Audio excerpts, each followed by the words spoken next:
Continue with another problem. This time it's problem 31 from our worksheet. We are asked to determine for a two-bladed wind turbine that is 4 meters in diameter, the average wind speed that will result in 500 watts being available at the terminals of the generator. We're going to assume typical values for the efficiencies of the gearbox and the generator.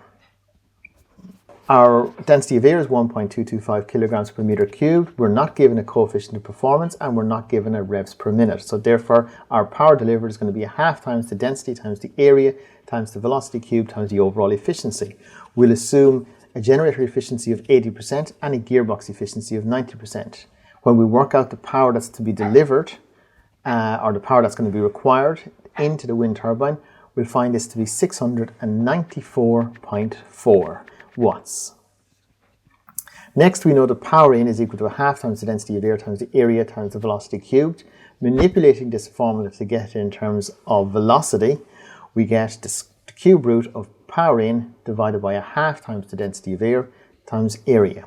Substituting in the relevant values for each of these and performing the necessary calculations, we're going to be able to determine that the wind speed in this case will be 1.975 meters per second. Note, I left out the per second in the sheet here.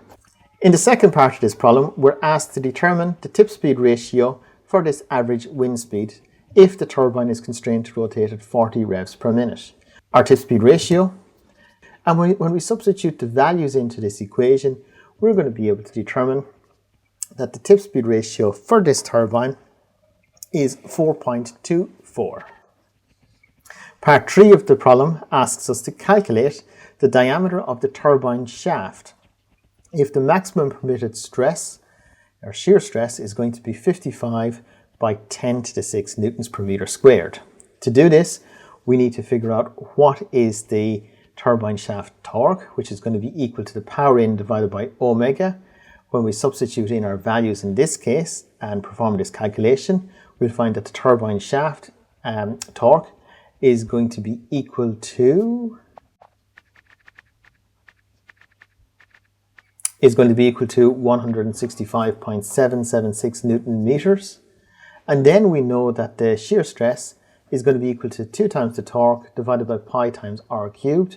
Manipulating this formula to get it in terms of r, we'll be able to find that the radius of the spindle, or the radius of the shaft of the turbine, is going to work out, once we substitute the values in and perform the necessary calculations, it's going to work out as 12 millimeters.